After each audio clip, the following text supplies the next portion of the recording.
chicken. Welcome to today's topic, everybody. It's not a secret that as human beings, we love the sense of familiarity and the status quo. No matter who we are, at some point in life, we've all fell in love with a character from a franchise that has stuck with our hearts for years and years to come. Whether it be Nathan Drake from Uncharted, Cole McGrath from Infamous, Batman from the Arkham games and or animated series, Jin from Ghost of Tsushima, and Ezio Auditore from Assassin's Creed 2 and so on. Then depending on the franchise, the inevitable happens, whether it is to keep the franchise and world fresh, or for the developers to want to try new things. New protagonists arise to wake up and take the mantle of the main one of the story role. Of course, there are examples of successful ones, and not so successful ones, that were put in the spotlight to carry. Names like Delsin Rowe, Batman Beyond, Atsu, Connor and Edward Kenway, and Luke. Well, my name is Luke, yo. I'm the future of Street Fighter, yo. But of course, whenever something is displayed, people always give their opinions positive or negative. Some understood the change, some didn't care, and some could get past it. The ones that couldn't, of course, are numbered in the respectful, not for me crowd. But then you have those that are just so adamant on being the biggest hater more than Kendrick Lamar was to Drake on Euphoria, and such hate that puts Dio and 2009 Randy Orton to shame. I mean the people who could care less about anything about the character, even if it was writing at its best for them. Like, they'll just hate him to hate him as if these fictional characters somehow jumped out of the TV screen. Oh my god!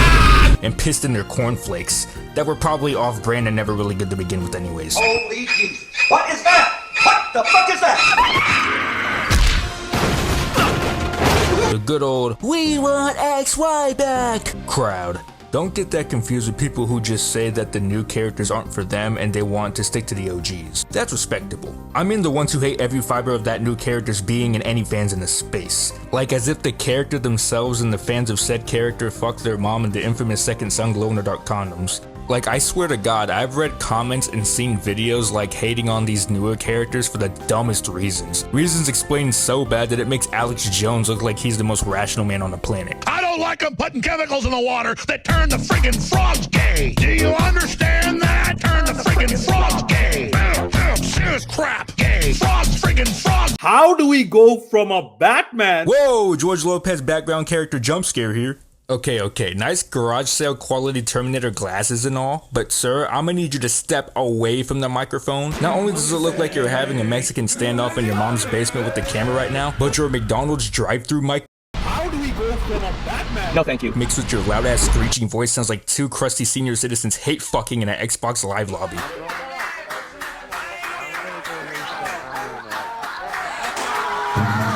Holy shit. That can do this. Now you understand the game. Time is running out. Okay, why the fuck is he staring at his camera like that? My guy's anticipating his poorly made pizza with Lego block toppings out of the oven or something. Hurry! Get his ass out of that kitchen before he burns the house down, damn it! I smell gas. Better make you move. I thought you enjoyed risk. Oh, baby, you're the best. Yeah. The final stunt is the best. Absolute beast mode, yeah. That's the ultimate man, where you can make a female stunt woman climax right over the top just by looking at her, yeah. Okay, so your reasoning of why Batman Beyond sucks and why old Batman is better is because he can make his villains orgasm? Yeah, okay. I'd say Mia Khalifa has what it takes. Warner Brothers, make it happen. These characters aren't just a fresh face to carry on the weight of the previous characters we know and love. Of course, there are bad examples of this situation, but trying to mesh the good ones with the bad examples is simply a false inequivalency. Where Bruce Wayne saw Batman as an opportunity to protect the innocent from having the misfortune of living what he went through as a boy, Terry saw Batman as an opportunity to redeem himself of his juvenile and problematic past. Sure, he isn't as skilled or intelligent as Bruce when Bruce was the pointy-eared caped crusader, but that's not the point. If anything, that makes it better because no one with the brain that functions finds a copy and paste Bruce becoming the next Batman interesting. Terry's beauty is that he can mess up, get emotional and impulsive, and show compassion more than Bruce can. Bruce of course can still show compassion, but Batman's main obligations is being an agent of virtuous fear. In fact, a decent amount of villains, whether it is his or Bruce's, make fun of the fact that he's a And honestly, despite him being my favorite iteration of Batman, I wouldn't blame him. After all, with limbs that have a McDonald's french fry ass build, he does kind of look like the original Batman, but with an iron deficiency. Oh my goodness! Squidward! This could be same said for other great examples like Jin and Atsu, Cole and Delzin, Dante and Nero, and Ryu and Luke. As irrational for the hate of the characters who now wield the torch coming from these goobers, I still understand that at first glance these characters could be seen as some replacement for the old, but when you look past what you see for what it is, you'll understand that it's more often than not, way more than what meets your eye.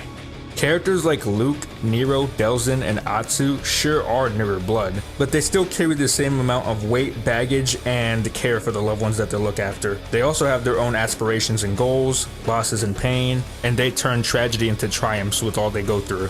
It's just very interesting to see the comparisons and the contrast between the OG and the newer blood tackling the similar or same evil, but through their own means. So when I try to get in people's heads that they don't like Terry, I still ponder and wonder why that's even the case. Like, sure, he's not the most perfect character, but wouldn't you want difference? Wouldn't that make the world feel more diverse and believable if you had different protagonists with different ways to handle things and different backgrounds and so on? Like, what do you want from people like Bruce Timm and Paul Dini to do? I mean, I'd hate to burst your delusional bubbles, but ain't nobody getting excited over fucking Bruce Wayne 2. OMG, they just took Bruce Wayne and put him somewhere else. Wow, DC is so creative. Atsu isn't just some replacement for Jin. Despite them being in the same country but 200 years apart, they are completely different and opposite in an interesting way. Jin is a man who breaks what was fixed in the code of the samurai, while Atsu is trying to fix what's broken personally. What happened to her family and clan is something that is catastrophic and something she's trying to understand, fix, and rebuild at the same time. Sure, it sounds like it was done before with backstories like Mortal Kombat Scorpion aka Hanzo Hasashi, but generic and been there done that stories are not necessarily automatically going to guarantee that it's going to be bad. Ghost of Yotei proves that enough. Just play the game at this point. That is the same case with Delzin and Cole. They're different but the same. The events are different, sure, but all three games follow the same rule. Do what's right at all costs, even if the outcome can cost you your loved ones and you your own life. As generic and done over and over again as it is with many superhero media doing the same, it still doesn't take away from Infamous's awesome storytelling. Cole in the first game was about rebuilding society to its former state. Then Cole confronts Kessler. Kessler lost arguably worse than Cole, but that doesn't stop Cole from doing what's right. That's also the same with Infamous 2. John from the first game becomes a powerful world-ending entity known as the Beast, despite being on good terms with Cole, and Cole helped him escape from trouble in the first game. John knows his destiny and at first is diplomatic towards Cole, like a calm meetup between old friends, but holding an eerie conversation of the matter. And this is such an interesting concept, not only that but a very dramatic ultimatum, because Cole once felt pity for this man and actually helped this man in the first game. So to see Cole from being the only means of survival for John in the first game to being his very own worst enemy and basically the death of John possibly is really interesting. It's such a big contrast, but it's so welcome and it's very engaging. And not only is it an interesting narrative, but it ties in nicely of the main theme, selfless heroism. It's not really redundant at all the way they handle it. In fact, most fans call the second game the best one in the series. Then there's Delzin. Oh, Delzin. A good chunk of Infamous fanboys hate you, but for the wrong reasons. Unlike Cole, who was an innocent delivery man who dipped college to spite his parents he wasn't on good terms with, Delzin starts off as more of a troublemaker, shameless graffiti tagging among other petty criminal juvenile activities. Delzin's older brother, Reggie, a sheriff of the small town, has arrested Delzin before on many occasions. As a matter of fact, he mentions that he's tired of arresting his brother over and over again. But the usual dynamic changes when they are met with a conduit who blows up the prison transportation vehicle. A scuffle ensues, but little does Delzin know, he's absorbed some powers from the guy. We now see Delzin panic and discover himself as a conduit as he rescued his brother under a tree. A far cry from the Delzin we were introduced to. They later enter a nearby city after trying to help Delzin's conduit situation. From there, Delzin not only learns to embrace his differences, but also comfortably spites his opposition. But as you can guess, that doesn't come without conflict. Reggie doesn't want this for Delzin. He wants Delzin fixed. He wants Delzin to be human again. This obviously clashes between the brothers, and over the course of the game, the conflict keeps ensuing. Of course, the brothers still love each other, but they clearly are butting heads about this. And the interesting contrast being that where Cole was less ruthless with his decisions, Delsin isn't. In fact, he embraces it. And where Zeke was the simple buddy to Cole and would kind of egg on the antics with Cole, Reggie is completely different. He serves as the straight man and the more moral compass between the two.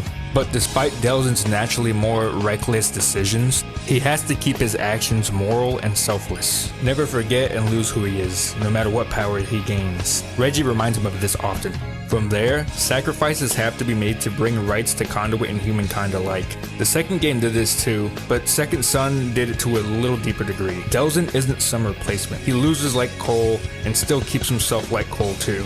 But what's interesting is how they both each separately go about it. But I'm not the only one who has something to say about our favorite beanie-wearing Conduit. I'd like to welcome League Entertainment's very own JP. Take it away, my brother. Hey guys, I'm JP, and I would first like to thank Zahn for bringing me onto his channel. And secondly, I would like for you guys to check out my friends in our YouTube channel titled League Entertainment. We have tons of discussion videos, gameplays, and of course, YouTube shorts that I myself have made all of them. So if you want to swing on by and give us a view and maybe even a subscribe, we would greatly appreciate it. But on to the main point of this video, that being the continuation or that being change of series. Now, for those who may not know, I am a big Infamous fan. It is my favorite original IP of basically any game. And in that type of discourse, you would see Second Son is somewhat divisive. It's not The Last of Us Part 2 by any means, but you may be surprised that some Infamous fans do rag on that game a bit here and there. Now, I will be fair, there are some valid criticism of Second Son, such as Concrete being an undeveloped power, and that while I think the story is good, I do agree that some characters do need more fleshing out. Mostly the side characters, that being Eugene and Hank, and yes, even Fetch. I know she does have First Light, but the fact that you need a whole separate game to flesh out a character is a bit ridiculous. But I will say overall that the story that was told in Second Son and the cast characters were still overall solid. They may not have been as great as Cole and his cast of characters, but I would definitely argue they were still very good. But when you go into the Infamous corner, you would see that a lot of people's issues of Delsin are sometimes valid, such as his personality being a bit too strong, being a bit too over the top, and I can understand that entirely. But some are just flat out disingenuous, and some of them just boil down to, I don't want change. I don't like Delsin because he's not Cole. I don't like Delsin because he's not as serious as Cole, etc., etc. Now, not all of them,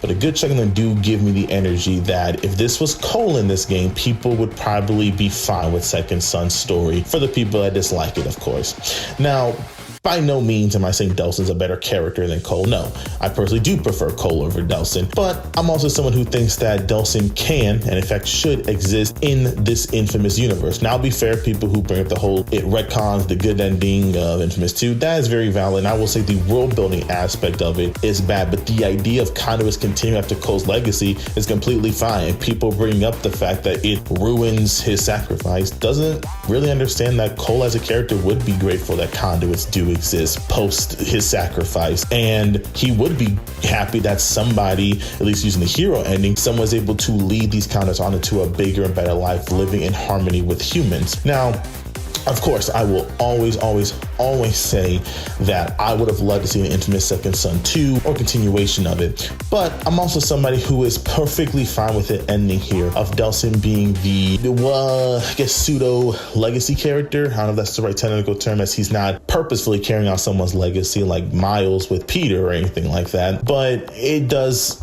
in a way, feel like he's accidentally stumbled into that kind of description, so to speak. And by no means am I saying that you have to like Delsin. Of course not. You can completely dislike Delsin and think he's a very poorly written character, and by all means, that's completely valid. But to sit there and say that he's bad or make disingenuous points, more so, is the issue of saying things such as Delsin is forcing his ideologies onto Eugene by going outside. Bruh. Yes, that is a criticism I've heard from somebody, and it was the dumbest thing I've ever heard in my entire life. And to top it off, it's not even true, as he doesn't even try to do that. So again, it's completely fine to be different and kind of nervous with change. It's different to be like, I may not like this, and that's completely valid. But to genuinely give it a chance, to genuinely allow things to change is the main thing that I really wish a lot of fans did, especially when some of the criticism I see for Infamous Second Son is just, it's not cold. When there are more valid criticisms to make because they get lumped into the invalid ones. I'll see valid criticisms such as the side content is lame. Oh, I really wish this character got more fleshed out. To then, Delta make fun of police people because he makes fun of Eugene. Or, Delta doesn't go through any actual character change or development. That stuff is absolutely ridiculous to say, and then that's lumped in with actual valid criticism. So when someone who isn't into the Infamous fan base plays Second Son, likes it, and goes into the community, they don't even know which is a valid criticism to take away from, and then they have to hopefully guess which one is an actual valid one. But that's all I wanted to say. Please be as chill as you can in the comments, of course. Zon, thank you again for letting me on, and the rest of y'all have a great day and take care. And I thank you for giving us your Infamous take. It was really insightful. Anyways, please go ahead and go check out League Entertainment. Not only will you be doing me a favor, them a favor, but you definitely will be doing yourself a favor. In a platform full of disingenuous people who like to touch on trendy topics, these people don't really do that. They actually like to touch on topics they genuinely are interested in, among other things. Link to their channel will be in the description below. Thank you. But back to the topic at hand. Yeah, after hearing all that, sorry fanboys. Complaining about how he has neon powers, paper powers, even though he never really got them in the game, so maybe you should play it again before making up assumptions. Or crying about how concrete is man-made when technically it's really not. Adding on the fact that the bosses in the first Infamous game also had man-made elements like metal and sludge and so on. And an end-all be-all criticism. Speaking on the topic of Sucker Punch, despite the success of recent projects like Ghost of Tsushima and Yote, not only do other people who understandably wish that there was past games that Sucker Punch worked on like Sly Cooper and Infamous to come back, but there are also the not understandable, the people who are genuinely mad that Sly Cooper and Infamous can't come back. I mean, of course, that's not a confirmed, but regardless, being upset with that never just crossed my mind to be understandable. Let developer studios do what they want to do, whatever is their best interest. To be against that is not only harming and disturbing the creative flow of the studios who want to work on other projects, but it also destroys the spotlight of potential good other projects that the studio wants to work on. For example, if Sucker Punch stuck to the two same franchises that they've been working on, they would clearly fall into obscurity, no different than something like Irrational Games, which we haven't heard anything from them in a long time, and they're only known for making the BioShock games. In order for a studio to grow, the studio that you apparently love, they have to move on to other projects that are unfamiliar. Not only is it super annoying to see you obsessed with the status quo for fictional characters, but also showing the same for studios that need to express different creativity. Naughty Dog wouldn't be the household name that they are today if they only worked on Uncharted games. Understand that passing the torch isn't just exclusive to fictional characters or athletes or anything like that. This also means for other projects of the studio. It's easy enough to understand once you open your mind that this is actually essential, whether it's a meta sense or a creative sense. Whether you are a fan of the OG days or new change, it has to be this way objectively. Passing on the torch will always be way more important than you think.